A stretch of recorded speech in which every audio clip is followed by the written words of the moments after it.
بسم اللہ الرحمن الرحیم لقد كان لكم في رسول الله أسوة حسنة لمن كان يرجو الله واليوم الآخر وذكر الله كثيرا.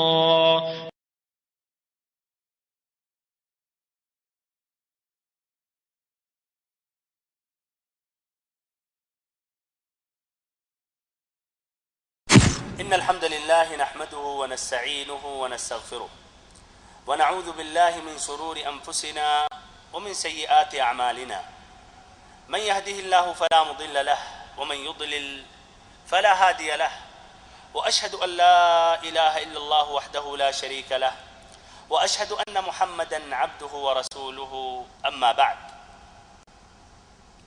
اللهم علمنا ما ينفعنا وانفعنا بما علمتنا وزدنا علما نافعا وعملا صالحا يا رب العالمين.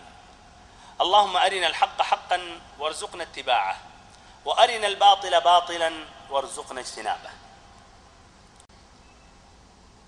ساری تعریفیں اللہ رب العالمین کے لیے ہیں اور مکمل ترین پورے طور پر درود و سلام اس کے رسول، اس کے حبیب، ہمارے امام، ہمارے سردار محمد صلی اللہ علیہ وسلم پر، آپ کے آل پر، آپ کے اصحاب پر اور اس پر جس نے قیامت تک آپ کا راستہ اختیار کیا اور آپ کی ہدایت سے راہیاب ہوا.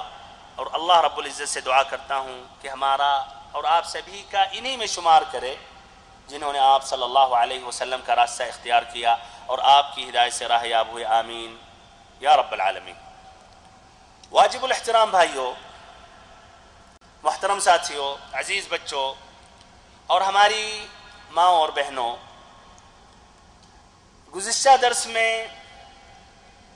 میں نے وہ کمزور مسلمانوں کا ذکر کیا اور جو مختلف قسم کی اذیتیں مشرکین نے، کفار مکہ نے پہنچایا، اس کی وضاحت کی گئی اور چند مثالیں پیش کی گئیں. اور یہ بھی ذکر کیا گیا کہ نبی صلی اللہ علیہ وسلم تک یہ مشرکین نہ پہنچ سکے یا کافی دشواریاں ان کو جھیلنی پڑی نبی صلی اللہ علیہ وسلم کو تکلیف پہنچانے میں، اس لیے کہ نبی صلی اللہ علیہ وسلم کے چچا ابو طالب آپ کی حمایت اور آپ کی حفاظت کیا کرتے تھے. لیکن تب بھی انہوں نے ہمت کی، خاصتاً جب آپ صلی اللہ علیہ وسلم کی دعوت آگے بڑھتے ہوئی چلی جا رہی تھی، کافی لوگ اسلام میں داخل ہونے لگے، لیکن ہر قسم کے لوگ، عام قسم کے لوگوں نے یہ کوشش یا یہ تکلیف یا یہ تعذیب نہ دے سکے نبی صلی اللہ علیہ وسلم کو، بلکہ ان میں جو اشراف تھے، بڑے تھے، سردار تھے، انہوں نے یہ ہمت کی. ابن اسحاق اپنی کتاب السیرہ میں ذکر کرتے ہیں کہ آپ صلی اللہ علیہ وسلم کو گھر کے اندر جو تکلیف دینے والے لوگ تھے وہ یہ لوگ تھے. نمبر 1 ابو لہب، ایسے ہی حکم ابن ابی العاص ابن ابی امیہ، عقبہ ابن ابی معیط، عدی بن حمراء الثقفی ابن الاصداء الہذلی. یہ سبھی نبی صلی اللہ علیہ وسلم کے پڑوسی تھے. آپ صلی اللہ علیہ وسلم رات میں تہجد کی نماز کے لیے، قرآن مجید کی تلاوت کے لیے جب کھڑے ہوتے تھے تو ایک قسم تکلیف کی دیکھیں آپ کہ بکری کی بچے دانی لا کر نبی صلی اللہ علیہ وسلم پر پھینکتے تھے. ایسے ہی امیہ بن خلف، یہ بھی نبی صلی اللہ علیہ وسلم کا ایک دشمن تھا. آپ صلی اللہ علیہ وسلم کو دیکھتا تو طعن و تشنیع کرتا، آنکھیں دبا کر اشارے کرتے ہوئے مذاق کیا کرتا تھا. ایسے ہی یہی امیہ بن خلف کا بھائی ابی بن خلف تھا، یہ بھی بدبخت تھا اور یہ نبی صلی اللہ علیہ وسلم کو دھمکیاں دیا کرتا تھا. اور یہ کہا کرتا تھا کہ ہمارے پاس ایک گھوڑا ہے جس کا نام عود ہے، اور اس کی خوراک، اس گھوڑے کی خوراک 3 صاع ہے، میں اس پر سوار ہو کر آپ کو قتل کروں گا۔ آپ صلی اللہ علیہ وسلم اکثر جواب نہیں دیا کرتے تھے، لیکن جب عاجز ہو گئے اور برابر کہتا رہا تو ایک مرتبہ آپ نے کہا کہ میں انشاءاللہ تجھے قتل کروں گا، اور سبحان اللہ ایسا ہی ہوا۔ میدان احد میں، جنگ احد میں نبی صلی اللہ علیہ وسلم نے اس کو قتل کیا۔ ایسے یہی ابی بن خلف ایک مرتبہ پرانی ہڈی لایا، اپنے ہاتھ میں رکھا، پھر اس کو اپنے ہاتھوں سے دبانے کے بعد، اس کو توڑنے کے بعد نبی صلی اللہ علیہ وسلم کے چہرے پر پھونکا۔ ابو لہب تو نبی صلی اللہ علیہ وسلم کا پرانا دشمن تھا، بلکہ جس دن سے آپ نے نبوت اور رسالت اور اپنی دعوت کا آغاز آپ نے کیا، اسی دن سے اس نے دشمنی کا بھی اظہار کیا، اور وہ برابر تکلیفیں نبی صلی اللہ علیہ وسلم کو دیتا رہا۔ علی سبیل المثال اس کے 2 لڑکے تھے، عتبہ اور عتیبہ، اور ان دونوں کے عقد میں نبی پاک صلی اللہ علیہ وسلم کی 2 صاحبزادیاں تھیں، ام کلثوم اور رقیہ۔ نبی صلی اللہ علیہ وسلم نے جب نبوت کا اعلان کیا اور آپ بعد میں جب دعوت اللہ کا پیغام دیتے رہے، تو ابو لہب نے اپنے بیٹوں سے کہا کہ یہ دونوں کا طلاق دے دو، اور اصرار کیا اور کہا کہ تمہارا یا تم دونوں کا آمنا سامنا ہم پر حرام ہے، آمنا سامنا حرام ہے جب تک نہ دونوں کا طلاق دو۔ ابو لہب کی بیوی ام جمیل نے بھی اصرار کیا اور کہا کہ دونوں کا طلاق دے دو، اس لیے کہ یہ دونوں بددین ہو گئی ہیں۔ ان دونوں نے ایسا ہی کیا، اور نبی صلی اللہ علیہ وسلم کی دونوں بیٹیوں کو انہوں نے طلاق دیا۔ یہ بھی اذیت، تکلیف کی ایک قسم اور ایک شکل تھی۔ ایسے ہی یہی ام جمیل عروہ بنت حرب ابن امیہ، ابو لہب کی بیوی، نبی صلی اللہ علیہ وسلم کے گھر کے قریب آپ کے راستے میں کانٹے دار ڈالیاں لا کر رکھ دیتی تھی کہ آپ صلی اللہ علیہ وسلم اور آپ کے ساتھی زخمی ہو جائیں۔ اور ایسے ہی یہ ابن ہشام نے اپنی کتاب السیرہ میں ذکر کیا کہ جب سورۃ تبت یدا ابی لہب وتب اللہ تعالیٰ نے نازل کیا تو یہ کافی ناراض ہوئی اور غصے میں نکلی اور کہنے لگی کہ محمد صلی اللہ علیہ وسلم سے اگر ہماری ملاقات ہو گئی، ہتھیلی میں کنکڑیاں یا پتھر لی ہوئی تھی، تو یہ پتھروں سے میں نبی صلی اللہ علیہ وسلم کو ماروں گی۔ اور وہ نکلی غصے میں اور مسجد حرام میں داخل ہوئی۔ سبحان اللہ، نبی صلی اللہ علیہ وسلم اس وقت ابو بکر الصدیق رضی اللہ عنہ کے ساتھ بیٹھے ہوئے تھے۔ اللہ تعالیٰ نے ام جمیل کی نگاہ پکڑ لی، ابو بکر رضی اللہ عنہ کو دیکھ رہی تھی، لیکن نبی صلی اللہ علیہ وسلم بغل ہی میں بیٹھے ہوئے تھے، نہیں دیکھ رہی تھی، اس لیے اس کی آنکھ کو یا اس کی نگاہ کو اللہ نے پکڑ لی تھی۔ تو ابو بکر رضی اللہ عنہ سے کہنے لگی کہ تمہارا ساتھی کہاں ہے؟ میں نے سنا ہے کہ میرا ہجو کر رہا ہے، میری برائی کر رہا ہے، اور اگر ہماری ملاقات ہو گئی تو یہ ہمارے ہاتھ میں جو یہ پتھر ہیں اس کے منہ پر دے ماروں گی۔ پھر کہنے لگی کہ میں بھی شاعرہ ہوں، میں بھی شاعرہ ہوں، اور اس کے بعد یہ شعر سناتے ہوئی وہاں سے چلی، کہنے لگی مذمما عصینا وامرہ ابینا ودینہ قلینا، کہ مذمم یہ نبی صلی اللہ علیہ وسلم کا نام انہوں نے دیا تھا، یعنی نام بگاڑتے ہوئے انہوں نے مذمم کہا۔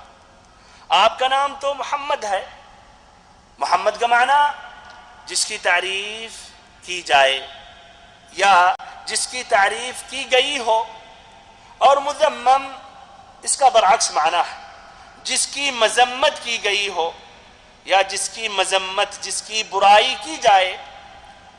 تو وہ نبی صلی اللہ علیہ وسلم کو محمد کہنے کے بجائے مذمم کہتے تھے، تحقیر اور استہزاء کرتے ہوئے۔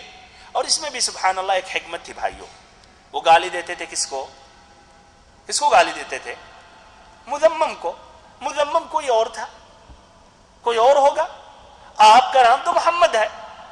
تو اس طرح اللہ تعالیٰ دیکھے کس طرح پھیرتے تھے. گالی وہ دیتے تھے مذمم کو، اور آپ صلی اللہ علیہ وسلم تو مذمم نہیں، آپ تو محمد تھے. بہرحال یہ بھی اس کے اندر ایک حکمت تھی، اور یہ کہہ کے وہ چلی گئی مذمم عصینا یا مذمما عصینا وامرہ ابینا ودینہ قلینا، کہ یہ مذمم کہ ہم نے نافرمانی کی اور اس کی بات سے انکار کیا اور اس کے دین کو نفرت سے چھوڑ دیا. بہرحال ایسے ہی ابو جہل جو فرعون ہادہ الامہ، اس امت کا جو فرعون تھا، اس کے کئی واقعات ہیں.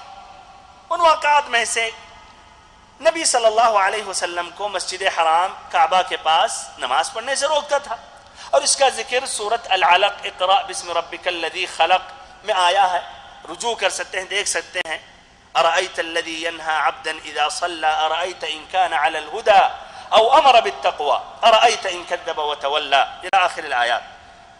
اور اس کی ایک مثال دیکھیں یا سنیں.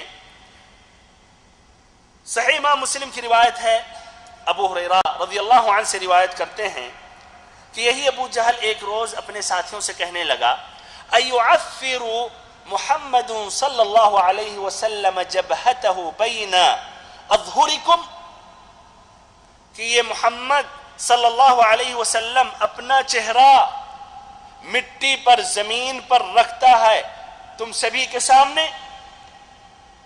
یعنی اس کی یہ جرأت کہ تم وہاں موجود ہوتے ہو، بیٹھے رہتے ہو، اور وہ تمہارے درمیان آنے کے بعد کعبہ کے پاس جا کر سجدہ کرتا ہے، نمازیں پڑھتا ہے. انہوں نے کہا نعم، کہ ہاں بات صحیح ہے. تو کہا کہ لات عزہ کی قسم، اگر میں نے دیکھ لیا تو اس کی گردن کو رون دوں گا اور اس کے چہرے کو مٹی پر رگڑ دوں گا، اور ایسا نہیں کرنے دوں گا کہ سب کے سامنے کھلم کھلا آ کے وہ محمد صلی اللہ علیہ وسلم نماز پڑھیں یا سجدہ کریں. اس کے بعد ابو جہل نے دیکھا آپ صلی اللہ علیہ وسلم کو مسجد حرام میں داخل ہوتے ہوئے، نماز پڑھتے ہوئے. آگے بڑھا آپ صلی اللہ علیہ وسلم پر حملہ کرنے کے لیے. آگے بڑھا، جب قریب ہونے لگا تو اچانک دیکھتے ہیں قریش کے لوگ جو دور بیٹھے ہوئے تھے وہ انتظار کر رہے تھے کہ ابو الحکم یعنی ابو جہل اپنی قسم پوری کرے. تو دیکھا اچانک اپنے ایڑی کے بل پلٹ رہا ہے اور دونوں ہاتھوں سے بچاؤ کر رہا ہے. تعجب میں پڑ گئے، کہنے لگے ابو الحکم کیا بات ہے، کیا وجہ ہے؟ اپنی جگہ پر آگے بڑھنے کے بجائے پیچھے پلٹ رہے ہو، اور ساتھ ساتھ جس طرح ہاتھ سے کسی کو ہٹا رہے ہو اپنے آپ کو بچانے کی کوشش کر رہے ہو. تو کہا کہ ان بینی وبینہ خندقا من نار وحولا واجنحہ، کہ ہمارے اور اس کے درمیان آگ کی ایک خندق ہے اور ہولناکیاں ہیں اور ایسے ہی پروں کے بازو ہیں. آپ صلی اللہ علیہ وسلم نے بعد میں فرمایا اگر وہ میرے قریب آتا تو فرشتے اس کا ایک ایک عضو اچک لیتے. ایسے بھائیو، یہی ابو جہل ایک مرتبہ بڑا سا پتھر لے کر نبی صلی اللہ علیہ وسلم پر حملہ کرنے والا تھا. جبریل امین نے نبی صلی اللہ علیہ وسلم کی حفاظت کی، بلکہ اگر وہ قریب ہوتا تو اس کو جبریل امین پکڑ لیتے اور وہ ہلاک ہو جاتا. ایسے ہی صحیح امام بخاری کی ایک روایت ہے ابن مسعود رضی اللہ عنہ سے کہ ایک بار بیت اللہ الحرام کے پاس نبی صلی اللہ علیہ وسلم نماز پڑھ رہے تھے. ابو جہل بھی ان کے ساتھ بیٹھا ہوا تھا، اور یہ مشرکین مکہ بڑے بڑے سردار وہاں یہ دیکھ رہے تھے نبی صلی اللہ علیہ وسلم کو نماز پڑھتے ہوئے. تو ابو جہل نے کہا کہ کون ہے وہ شخص، کون یہ ہمت کرے گا کہ بنی فلان کہ اونٹ کی اوجھڑی لا کر نبی صلی اللہ علیہ وسلم کے پیٹھ کے اوپر ڈال دے سجدے کی حالت میں. اس میں عقبہ بن ابی معیط وہ بدبخت شخص نے ہمت کی اور اس نے کہا کہ میں یہ کر کے رہوں گا، اور اس نے ایسا ہی کیا. بنی فلان کسی کے گھر انہوں نے اونٹ ذبح کیا تھا اور جا کے اس نے اوجھڑی اونٹ کی لائی اور اونٹ کی اوجھڑی بھائیو کافی بڑی ہوتی ہے، لے کے پہنچا اور نبی صلی اللہ علیہ وسلم کا انتظار کرنے لگا. جب آپ صلی اللہ علیہ وسلم سجدے میں گئے تو دونوں کندھوں کے بیچ میں اس نے اوجھڑی ڈال دی. پھر وہ مشرکین ہنسی کے مارے ایک دوسرے پر گرنے لگے اور آپ صلی اللہ علیہ وسلم وہ سجدے ہی کی حالت میں تھے، اٹھ نہ سکے. یہاں تک کہ آپ کی صاحبزادی فاطمہ رضی اللہ عنہا تک یہ خبر پہنچی، یا قریب ہی میں تھیں، وہاں آئیں اور دوڑتے دوڑتے آئی اور نبی صلی اللہ علیہ وسلم کے کندھوں سے انہوں نے اوجھڑی کو ہٹایا اور پھر اس طرح دور کیا. آپ صلی اللہ علیہ وسلم نے بددعا دی پورے قریش پر، کہا اللہم علیک بقریش، کہ اللہ قریش کو پکڑ لے. پھر اس کے بعد آپ نے کہا اللہم علیک بفلان و فلان و فلان، کہ اے اللہ فلاں کو بھی پکڑ لے، فلاں کو بھی پکڑ لے اور فلاں کو بھی پکڑ لے. یہ بات بہت ہی شاق گزری مشرکین پر، اس لیے کہ ان کا یہ عقیدہ تھا کہ یہ کعبہ کے پاس یا مسجد حرام میں جو بھی دعا مانگے تو اس کی دعا قبول ہوتی ہے. اس طرح پریشان ہو گئے اور بہت ہی شاق کی بات گزری. اور سبحان اللہ، اللہ تعالیٰ نے نبی صلی اللہ علیہ وسلم کی اس دعا کو قبول کی اور یہ جتنے لوگوں کا نام نبی صلی اللہ علیہ وسلم نے لیا بدر لڑائی میں سب کے سب قتل کیے گئے. ایسے ہی عتیبہ بن ابی لہب، یہ بھی ایک بدبخت شخص جو ایک مرتبہ نبی صلی اللہ علیہ وسلم کے پاس آ کر کہنے لگا کہ وہ ثم دنا فتدلى فكان قاب قوسين او ادنى والے کے ساتھ کفر کرتا ہے. اس کے بعد تکلیف اور ایذا پہنچانے لگا. آپ صلی اللہ علیہ وسلم کا کرتا پکڑ لیا اور پھر آپ کے چہرے مبارک پر تھوکا، لیکن اللہ تعالیٰ نے اس کا تھوک اسی پر لوٹا دیا. نبی صلی اللہ علیہ وسلم نے بددعا دی اور کہا اللہم سلط علیہ کلبا من کلابک، کہ اللہ تم اپنے کتوں میں سے ایک کتے کو مسلط کر دے، اے اللہ اپنے کتوں میں سے ایک کتے کو اس کے اوپر چھوڑ دے. اس واقعے کے بعد بھائیو عتیبہ بن ابی لہب ایک قافلے کے ساتھ ملک شام کا سفر کیا، غالباً تجارت کی غرض سے. ملک شام میں جب پہنچے ایک مقام، ایک جگہ کا نام زرقا تھا. وہاں جب پہنچے تو ایک شیر قافلے کے پیچھے لگ گیا. ایک شیر قافلے کے پیچھے لگ گیا. اور یہ روایت بھائیو البیہقی کی ہے دلائل النبوہ میں، اور ایسے ہی الحاکم نے بھی اپنی کتاب المستدرک میں کی ہے، اور یہ صحیح روایت ہے. تو یہ شیر اس قافلے کا پیچھا کرنے لگا. عتیبہ بن ابی لہب نے جب شیر کو دیکھا تو فوراً اس کو وہ بات یاد آ گئی نبی صلی اللہ علیہ وسلم کی. پھر کہنے لگا واللہ مجھے یہ قتل کرے گا، واللہ مجھے یہ کھا جائے گا. جس طرح کی محمد صلی اللہ علیہ وسلم نے ہم پر بددعا دی تھی، وہ تو مکہ میں ہے، میں ملک شام میں ہوں، تب بھی اس نے مجھے ہلاک اور تباہ کر دیا. لوگوں نے اطمینان دلائی اور رات کا جب وقت آیا تو بیچوں بیچ میں انہوں نے سلایا اس کو. شیر نے انسانوں کو، جانوروں کو پھلانگتے ہوئے ٹھیک اسی عتیبہ ابن ابی لہب کے سر پر کھڑا ہوا اور اس کا سر پکڑا اور وہیں اس کو مار دیا.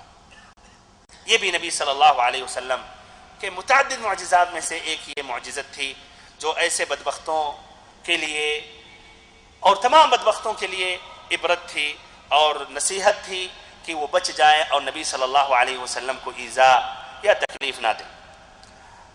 ایک اور واقعہ سنیں اسی سلسلے میں. ایک مرتبہ نبی صلی اللہ علیہ وسلم مسجد حرام میں داخل ہوئے. مشرکین مکہ ٹوٹ پڑے آپ صلی اللہ علیہ وسلم پر اور آپ کی چادر سمیٹ کر پکڑ لیا اور کہنے لگے انت الذی تنہانا عما کان یعبد آباؤنا، کہ آپ ہی ہیں وہ شخص جو ہمیں ہمارے آباء و اجداد کے معبودوں سے روکتے ہیں۔ آپ صلی اللہ علیہ وسلم نے کہا کہ ہاں۔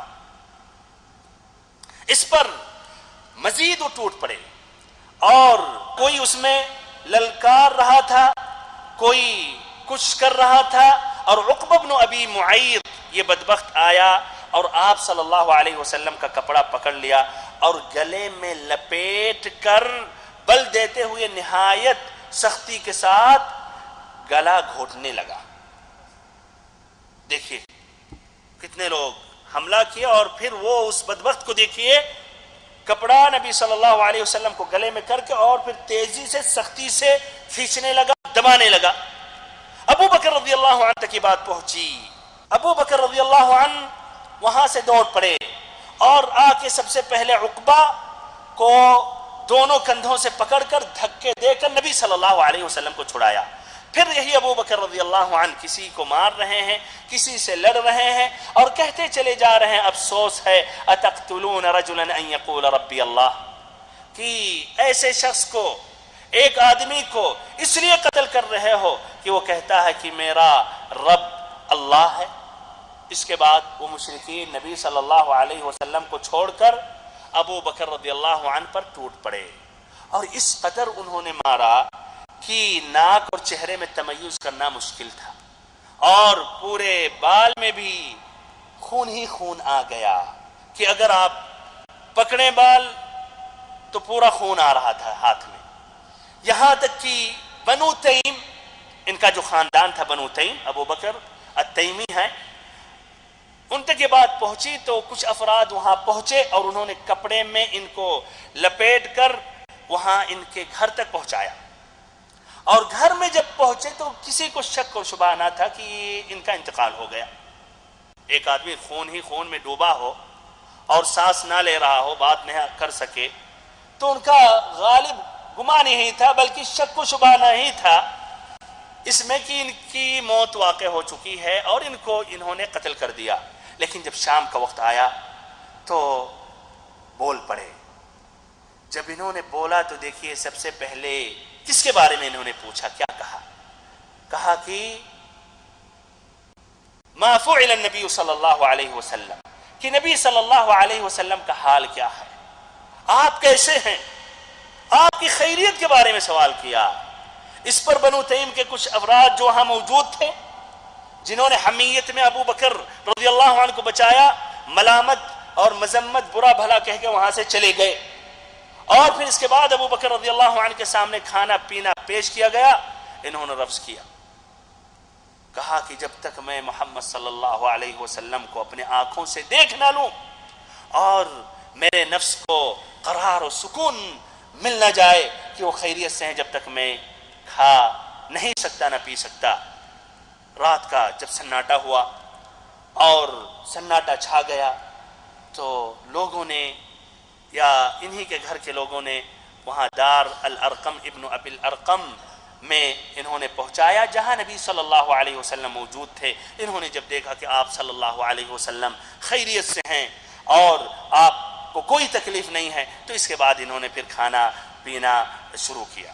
بھائیو، اس طرح اور بھی متعدد واقعات ہیں جو میں نے علی سبیل المثال، یہ چند واقعات میں نے ذکر کیا اور کافی ہے واضح کرنے کے لیے کہ کتنی مشقتیں اور کتنی اذیتیں نبی صلی اللہ علیہ وسلم نے اور صحابہ کرام نے سہا یہ دین اسلام کے پیغام کو ہم تک پہنچانے کے لیے، ہم تک پہنچانے میں انہوں نے کتنی تکلیفیں اور مشقتیں برداشت کی۔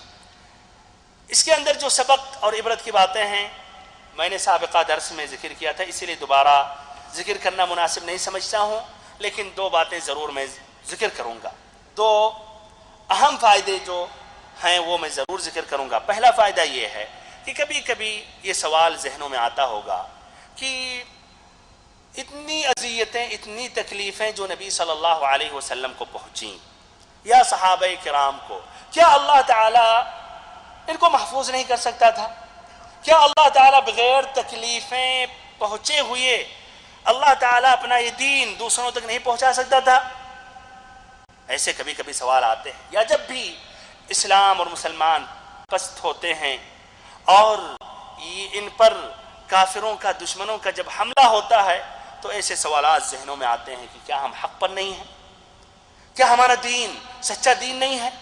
کیا ہم جس نبی کی اتباع کر رہے ہیں وہ خیر الانبیاء ہیں، آخر الانبیاء، سید الانبیاء نہیں ہیں؟ جواب بھائیو، بالکل وہ خیر الانبیاء ہیں اور افضل الانبیاء ہیں، اور یہ دین سب سے سچا دین ہے، اور آپ بھی صحیح راستے پر ہیں، اور آپ ہی سے اللہ تعالیٰ خوش ہے، اس لیے کہ آپ مسلمان ہیں، اور اسلام کے علاوہ اللہ تعالیٰ کے نزدیک کوئی اور دین مقبول نہیں ہے۔ لیکن حکمت وجہ یہ ہے بھائیو کہ ہم انسان اللہ کے بندے ہیں، ہمیں یہ جاننا چاہیے کہ ہم اللہ کے بندے ہیں، اور اللہ کا جو بندہ ہے وہ مکلف بھی ہے، اللہ نے اس کو مکلف کیا ہے، اللہ نے اس کو مکلف کیا ہے۔ اب جب یہ انسان بندہ ہے ساتھ ساتھ مکلف ہے تو ایسی اذیتیں بھی سہنی پڑیں گی، اور ایسی اذیتوں کا سامنا بھی کرنا پڑے گا۔ انبیاء کرام اس دنیا میں آئے، ان کو بھی بہت قسم کی اذیتیں پہنچائی گئیں، بلکہ بہت سے انبیاء کو قتل کیا گیا، بہت سے انبیاء کو قتل کیا گیا، اور بہت سے انبیاء کو ان کے اوطان سے باہر نکالا گیا، بہت سے انبیاء کرام پر مختلف قسم کی تہمتیں لگائی گئیں۔ تو بھائیو، اللہ تعالیٰ ہر چیز پر قادر ہے، اللہ تعالیٰ اگر چاہے کن کہے یہ دین اسلام ہر جگہ پہنچ جائے، بلکہ تمام لوگ مسلمان ہو جائیں، لیکن یہ سنت الہیہ ہے کہ حق اور باطل میں ہمیشہ اس طرح لڑائی جھگڑا مواجہہ چلتا رہے گا، اور اہل حق کو بھی تکلیفیں ملتی رہیں گی۔ تو یہ جاننے کے بعد یہ بھائیو جواب مل جاتا ہے، اس لیے کہ ہم انسان ہیں، اور انسان جو ہے وہ مکلف ہے، اور اگر وہ مکلف ہے تو ایسے مشقتیں سہنا اس کو پڑے گا۔ دوسرا بھائیو فائدہ سبق یہ ہے کہ آزمائش یہ ایک میزان ہے، جس میزان سے سچے لوگوں کو تولا جاتا ہے اور برے لوگوں کو تولا جاتا ہے، اور تولنے کے بعد یہ حقیقت واضح ہوتی ہے کہ کون سچا ہے اور کون جھوٹا ہے۔ تو یہ آزمائش، یہ بھائیو امتحان، یہ ایک میزان ہے، جس ترازو پر تولنے کے بعد حقیقت سامنے آ جاتی ہے، سچا کون ہے، جھوٹا کون ہے، پکا کون ہے، کچا کون ہے، مؤمن کون ہے، کافر کون ہے، اور منافق کون ہے۔ اللہ تعالیٰ نے قرآن مجید میں فرمایا، الف لام میم احسب الناس ان يتركوا ان يقولوا آمنا وهم لا يفتنون وَلَقَدْ فَتَنَّ الَّذِينَ مِن قَبْلِهِمْ فَلَيَعْلَمَنَّ اللَّهُ الَّذِينَ صَدَقُوا وَلَيَعْلَمَنَّ الْكَاذِبِينَ۔ ایسے ہی دوسری جگہ اللہ تعالیٰ نے فرمایا، ام حسبتم ان تدخلوا الجنہ ولما يعلم اللہ الذین جاہدوا منکم ويعلم الصابرین۔ کیا تم یہ سمجھ بیٹھے ہو کہ تم جنت میں ایسے ہی آسانی سے داخل ہو جاؤ گے، حالانکہ اب تک اللہ تعالیٰ نے یہ ظاہر نہیں کیا کہ تم میں سے جہاد کرنے والے کون ہیں اور صبر کرنے والے کون ہیں۔ یہ بھائیو دو اہم سبق اس واقعات سے ملتے ہیں۔ اس کے بعد یہ ذکر کر رہا ہوں کہ نبی صلی اللہ علیہ وسلم یہ تکلیفیں بڑھنے کے بعد آپ نے 2 قدم اٹھایا۔ پہلا قدم دار الارقم، دار الارقم یعنی ارقم کا گھر۔ ایک صحابی رسول تھے جن کا نام تھا الارقم ابن ابی الارقم المخزومی۔ ان کا گھر صفا کی پہاڑی کے اوپر تھا، یعنی بدماشوں کی نگاہوں سے دور تھا۔ تو آپ صلی اللہ علیہ وسلم نے ارقم ابن ابی الارقم کے گھر کو تبلیغ و عبادت اور تعلیم و تربیت کا خفیہ مرکز بنا لیا۔ یہاں چھپ کر صحابہ کرام پہنچتے تھے اور آپ صلی اللہ علیہ وسلم قرآن مجید کی آیتوں کی تلاوت فرماتے تھے، ان کا تزکیہ کرتے تھے، اور انہیں کتاب و حکمت سکھاتے تھے. اور یہ بھائیوں بہت ہی ضروری تھا کہ شروع اسلام میں صحابہ کرام چھپ کر اللہ کی عبادت کریں اور نبی صلی اللہ علیہ وسلم ان کی تعلیم و تربیت کریں. اور اگر کھلم کھلا مواجہہ کرتے، آمنا سامنا ہوتا مشرکین سے، تو بھائیوں یہ اسلام کو شروع ہی میں کاٹ دیتے، ختم کر دیتے، اور یہ اسلام آگے پھر نہیں پھیلتا. تو اس کے اندر نہایت ہی یہ حکمت تھی. اسی حکمت کو مد نظر رکھتے ہوئے نبی صلی اللہ علیہ وسلم نے ایسا خفیہ مرکز آپ نے صحابہ کرام کے لیے مقرر کیا، جہاں صحابہ کرام آتے تھے اور نبی صلی اللہ علیہ وسلم سے سیکھتے تھے، علم سیکھتے تھے، اور ایسے ہی اللہ کی عبادت کرتے تھے. لیکن جہاں تک بات رہی نبی صلی اللہ علیہ وسلم کی، تو آپ صلی اللہ علیہ وسلم کھلم کھلا مشرکین کے بیچوں بیچ نکلتے تھے، مسجد حرام میں پہنچتے تھے اور وہاں اللہ کی عبادت کرتے تھے، نمازیں پڑھتے تھے، قرآن مجید کی آیتوں کی تلاوت کرتے تھے، تاکہ مؤمنوں کا ایمان مزید مضبوط ہو جائے اور ایسے ہی جو کافر ہیں، مشرک ہیں، ان پر حجت قائم ہو جائے. اس لیے کل قیامت کے دن یہ نہ کہہ سکیں ما جاءنا من بشیر ولا نذیر، کہ ہمارے پاس کوئی خوشخبری بشارت دینے والا نہیں پہنچا، نہ ایسے ڈرانے والا پہنچا. ہمیں کسی نبی کے بارے میں، کسی رسول کے بارے میں علم ہی نہیں ہے. یہ بھائی دار الارقم ابن ابی الارقم جو خفیہ مرکز تھا، جہاں نبی صلی اللہ علیہ وسلم صحابہ کرام سے برابر ملتے رہتے تھے اور ان کی تعلیم اور ایسے ہی ان کی تربیت کیا کرتے تھے، اس میں متعدد فائدے ہیں. پہلا فائدہ یہ ہے، صلاۃ الجماعہ یا جماعت کے ساتھ نماز کی اہمیت اور فضیلت معلوم ہوتی ہے. تنہائی میں فرض نماز ادا کرنا اور جماعت کے ساتھ مسجد میں مسلمانوں کی جماعت کے ساتھ نماز ادا کرنے میں کافی فرق ہے.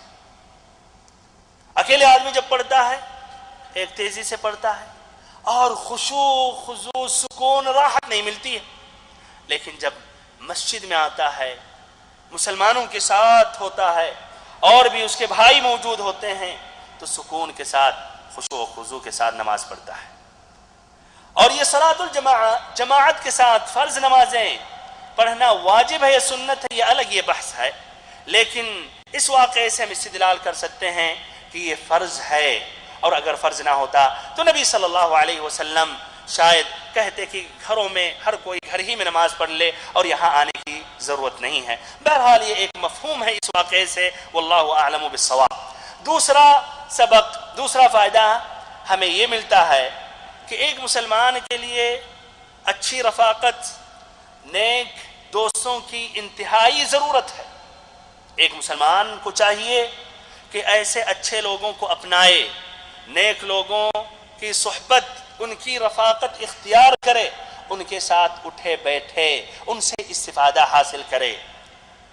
اچھے ساتھی جب ہوتے ہیں تو آپ جب غافل ہوتے ہیں تو یاد دلاتے ہیں، آپ سے جب غلطی ہوتی ہے تنبیہ کرتے ہیں، آپ جب شریعت کے خلاف کوئی عمل کرتے ہیں تو آپ کو صحیح نصیحت، صحیح علم دیتے ہیں. نبی صلی اللہ علیہ وسلم کی ایک مشہور حدیث ہے جو امام مسلم نے روایت کی ہے. آپ صلی اللہ علیہ وسلم نے فرمایا انما مثل الجلیس الصالح والجلیس السوء كحامل المسك ونافخ الكير فحامل المسك اما ان يحذيك واما ان تبتاع منه واما ان تجد منه ريحا طيبة ونافخ الكير اما ان يحرق ثيابك واما ان تجد منه ريحا خبيثة. کہ اچھے دوست اور برے دوست کی مثال ہے خوشبو مشک بیچنے والی کی طرح اور ایسے ہی لوہار کی طرح. جو خوشبو بیچتا ہے وہ اچھا ساتھی ہے، اس کے پاس آپ جب پہنچتے ہیں تو ایک شیشی، ایک خوشبو خرید لیتے ہیں، یا وہی تحفے میں بطور ہدیہ آپ کو دے دیتا ہے فری میں، یا آپ نہ خریدتے ہیں نہ وہ ہدیہ دیتا ہے، لیکن جب تک بیٹھے رہتے ہیں تو اچھی خوشبو سونگتے رہتے ہیں. اور جو برا ساتھی ہے جس کی مثال ہے لوہار کی طرح، اس کے پاس جب آپ پہنچیں گے تو وہ فضا، بدبو دار فضا، جہاں دھوئے، جہاں کوئلے، جہاں راکھ، وہاں پھیلی ہوتی ہے، اڑتی رہتی ہے، آپ وہاں جب پہنچیں گے تو ممکن ہے آپ کا کپڑا جلا دے، اور اگر آپ نے کپڑے کی حفاظت کر لی تو جب تک بیٹھے رہیں گے تو بدبو سونگتے رہیں گے۔ تو بھائیو اس کی اہمیت کو ہم پہچانیں اور ہم اچھے لوگوں کو اپنا دوست ہم بنائیں۔ لا تصاحب الا مؤمنا ولا یأکل طعامک الا تقی، کہ مؤمن ساتھی کو اپنا رفیق، اپنا دوست بناؤ اور تمہارا کھانا متقی پرہیزگار آدمی کھائے۔ تیسرا سبق، تیسرا فائدہ بھائیو یہ ہے کہ مسلمانوں کے درمیان ترابط، میل جول، اتفاق، اتحاد، آپس میں ملنا جلنا بیٹھنا، یہ بہت ہی ضروری ہے، خاصتاً اگر ہم ایسے ملک میں ہیں جہاں کافروں کا غلبہ ہے، جس طرح کی نبی صلی اللہ علیہ وسلم دار الارقم ابن ابی الارقم میں صحابہ کرام کے ساتھ، مسلمانوں کے ساتھ بیٹھتے تھے۔ چوتھا اور آخری سبق اس واقعے سے یہ ہے کہ دینی تربیت، اسلامی تربیت، تربیت اسلامیہ، دینی توجیہ، دینی نصیحت بہت ہی ضروری ہے، اور ساتھ ساتھ اس میں مداومت کا بھی ہونا ضروری ہے۔ ایک باپ، ایک ماں، ایک مربی، ایک داعی، ایک خطیب، ایک مقرر کے لیے بہت ہی ضروری ہے کہ مداومت کے ساتھ دعوت اللہ کا فریضہ انجام دیتا رہے۔ تربیت کے میدان میں یا دینی تربیت کے میدان میں کافی نہیں ہے ایک مختصر سی نصیحت سنا کر آپ چلے جائیں، یا ایک تقریر سن لیں یا سنا دیں، بلکہ اس کے اندر مداومت ہونی چاہیے، جس طرح کہ نبی صلی اللہ علیہ وسلم برابر مداومت کے ساتھ دار الارقم ابن ابی الارقم میں بیٹھتے تھے۔ بھائیو اس میں ہم سبھی کے لیے عبرت ہے، والدین کے لیے، داعی اللہ کے لیے، ایک خطیب کے لیے، اور ہر مسلمان کے لیے۔ اس کے بعد بھائیو دوسرا جو قدم تھا نبی صلی اللہ علیہ وسلم کا، وہ یہ تھا کہ آپ صلی اللہ علیہ وسلم کو اچھی طرح معلوم ہو جانے کے بعد کہ بادشاہ نجاشی، حبشہ کا بادشاہ نجاشی نہایت ہی عدل اور انصاف پسند کرنے والا حاکم ہے، اور اس کے پاس کسی پر ظلم نہیں ہوتا ہے، تو آپ صلی اللہ علیہ وسلم نے مسلمانوں کو ہدایت دی کہ وہ حبشہ ہجرت کریں، کہ وہ حبشہ ہجرت کر جائیں۔ آپ صلی اللہ علیہ وسلم اس ہدایت کے بعد رجب سن 5 نبوت میں، رجب سن 5 نبوت میں مسلمانوں کے پہلے قافلے نے ہجرت کی۔ اس میں 12 آدمی تھے اور 4 عورتیں تھیں۔ ان کے سردار حضرت عثمان بن عفان رضی اللہ عنہ تھے، اور ان کے ساتھ ان کی بیوی رقیہ بنت رسول اللہ صلی اللہ علیہ وسلم تھیں، یعنی نبی صلی اللہ علیہ وسلم کی صاحبزادی۔ اور یہ پہلا گھرانہ ہے جو اللہ کے راہ میں ہجرت کی، حضرت ابراہیم اور حضرت لوط علیہ السلام کے گھرانے کے بعد۔ یہ لوگ رات کے اندھیرے میں مکہ سے نکلے اور جدہ کے جنوب شعیبہ یا شعیبہ کے بندر گاہ کا رخ کیا۔ شعیبہ یا شعیبہ کے بندر گاہ کا رخ انہوں نے کیا۔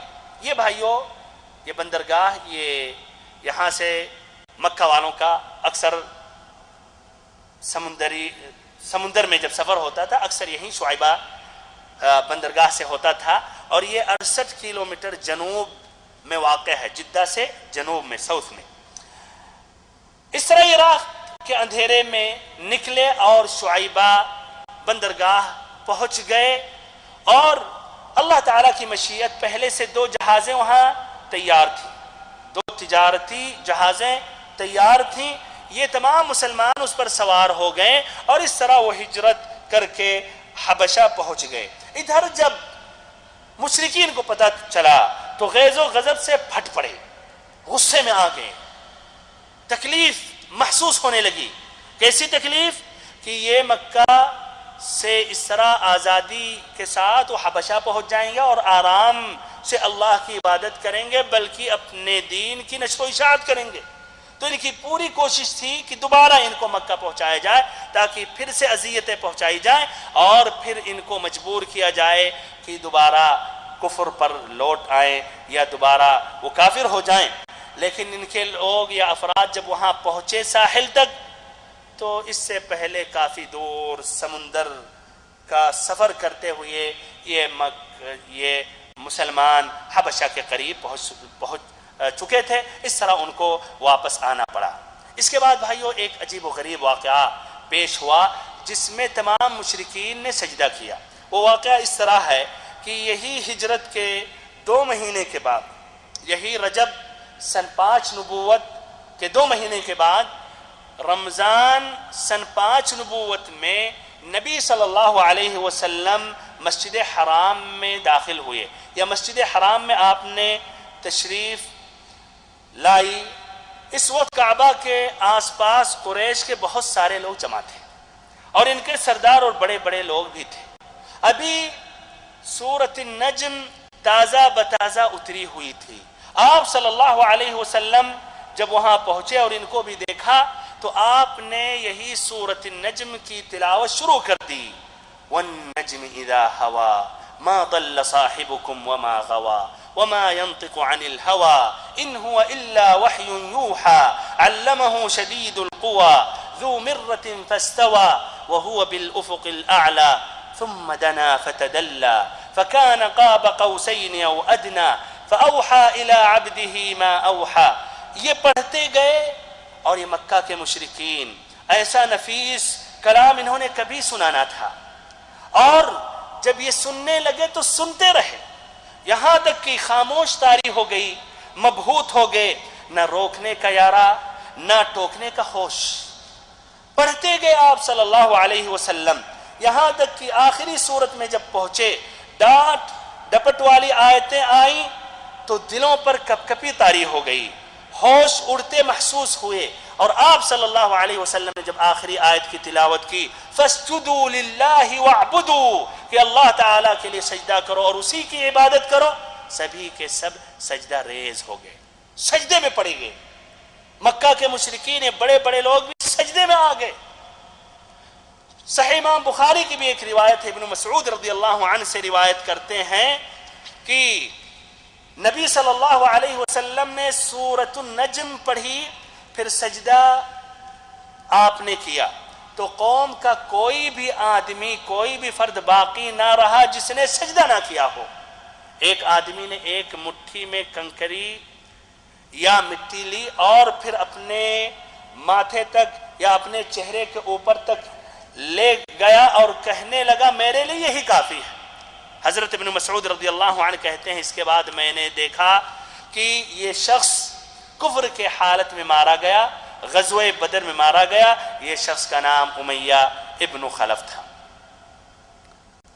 اس واقعے کے بعد بھائیو یہ خبر تیزی سے حبشہ بھی پہنچی، لیکن کافی فرق کے ساتھ. اس انداز میں بات پہنچی کہ مکہ کے مشرکین تو مسلمان ہو گئے اور انہوں نے نبی صلی اللہ علیہ وسلم کے ساتھ سجدہ کیا اللہ تعالیٰ کے لیے. تو وہ خوشی خوشی حبشہ سے واپس ہوئے اور مکہ میں داخلی ہونے والے تھے. ایک گھڑی کا فاصلہ تھا کہ حقیقت سامنے واضح ہوئی کہ وہ مسلمان تو نہیں ہوئے. انہوں نے سجدہ ضرور کیا نبی صلی اللہ علیہ وسلم کے ساتھ، لیکن بعد میں وہ بہت ہی انہوں نے افسوس کیا. تو اب کچھ صحابہ نے بہتر سمجھا کہ واپس ہم چلے جاتے ہیں، تو واپس ہو گئے حبشہ دوبارہ. اور کچھ نے کہا اب جب مکہ کے قریب آ گئے تو مکہ میں داخل ہی ہو جاتے ہیں، تو کچھ چھپ کر داخل ہوئے اور کچھ کسی کے پناہ لے کر مکہ میں داخل ہوئے. ادھر بھائیو ایک من گھڑت واقعہ مشہور ہے، ذکر کرنا مناسب سمجھتا ہوں. اس واقعے کا ذکر ابن سعد نے کیا ہے. ایسے ہی ابن سعد کے علاوہ الطبری نے اپنی کتاب التفسیر میں، ایسے ہی البیہقی نے دلائل النبوہ میں. وہ واقعہ یہ ہے کہ جب نبی صلی اللہ علیہ وسلم مسجد حرام میں داخل ہوئے اور آپ نے سورۃ النجم کی تلاوت کی اور آپ نے جب یہ پڑھا افرأیتم اللات والعزى ومناة الثالثة الاخرى، تو شیطان نے ان کے کانوں میں یہ بھی ڈال دیا تلک الغرانیق العلا وان شفاعتهن لترتجى، کہ ان کے جو معبودات باطلہ ہیں، جو بت ہیں، اصنام ہیں، ان کی شفاعت برحق، یعنی ان سے شفاعت طلب کرنا جائز اور درست ہے۔ پھر آپ صلی اللہ علیہ وسلم نے سجدہ کیا اور یہ مشرکین نے بھی سجدہ کیا، لیکن بھائیو یہ واقعہ صحیح نہیں ہے، سند کے اعتبار سے نہ متن کے اعتبار سے۔ امام یا علامہ محدث البانی رحمہ اللہ کی ایک مستقل کتاب ہے، اس کا عنوان ہے نصب المجانیق فی نصف قصة الغرانیق۔ ایسے ہی ایک شیخ صالح ابن احمد الشامی ہے، ان کی ایک کتاب ہے الغرانیق قصة دخیلة علی السیرۃ النبویہ، اور واضح یہ کیا کہ یہ واقعہ صحیح اور درست نہیں ہے، باطل ہے، من گھڑت ہے۔ بہرحال بھائیو، بات اپنی ختم کرنے والا ہوں۔ اس واقعے کے بعد مکہ کے مشرکین مسلمانوں کو مزید اذیتیں پہنچانے لگے۔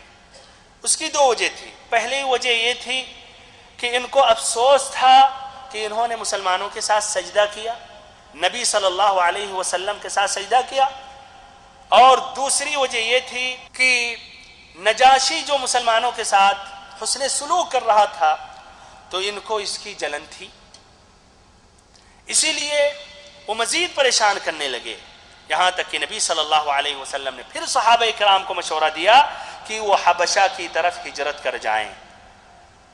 اس بار 82 یا 83 مردوں نے اور 18 عورتوں نے ہجرت کی، لیکن اس بار ہجرت کرنا بہت زیادہ پرمشقت تھی۔ اس کی وجہ یہ تھی کہ مکہ کے مشرکین گہری نظر رکھنے لگے مسلمانوں پر، ان کے تحرکات پر، اور ایسے ہی کافی چوکنا تھے، لیکن ان سے زیادہ ہوشیار، باحکمت، سمجھدار یہ مسلمان ثابت ہوئے، اور انہوں نے اس طرح استعداد میں 82 یا 83 مرد اور 18 عورتوں نے ہجرت کی، اور وہ ہجرت میں کامیاب ہو گئے۔ لیکن اس مرتبہ مکہ کے مشرکین خاموش نہیں رہے، ان کی پوری کوشش تھی اس بار کہ حبشہ سے تمام مسلمانوں کو واپس کیا جائے، پھر اس طرح ان کو پھر سے عذاب میں اور ایسے ہی تکلیفوں میں اور ایسے ہی ان کو اذیتیں دی جائیں۔ اس طرح انہوں نے ایک منصوبہ کے تحت اپنے میں سے 2 کافی ذہین، ہوشیار، عقل مند کو منتخب کیا، ایک عمرو بن ابی العاص تھے یا عمرو بن العاص تھے، اور دوسرے عبداللہ ابن ربیعہ، ان دونوں کو بھیجا۔ انشاءاللہ آئندہ ملاقات میں ذکر کیا جائے گا کہ انہوں نے کیا کیا اور ان کی کیسی کوشش تھی مسلمانوں کو واپس کرنے میں، اور کیا ان کی کوششیں، ان کا منصوبہ کامیاب تھا یا نہیں تھا۔ اللہ تعالیٰ سے آخری میں دعا کرتا ہوں کہ اللہ تعالیٰ ہم سبھی کو نبی صلی اللہ علیہ وسلم کی سیرت مبارکہ مکمل طور پر پڑھنے کی توفیق دے، سمجھنے کی توفیق دے، اور اس میں جو عبرت اور سبق کی باتیں ہیں وہ مکمل طور پر سمجھنے کی اور پھر عمل کرنے کی توفیق دے۔ وآخر دعوانا ان الحمدللہ رب العالمین، وصلی اللہ وسلم وبارک علی عبدک ورسولک محمد۔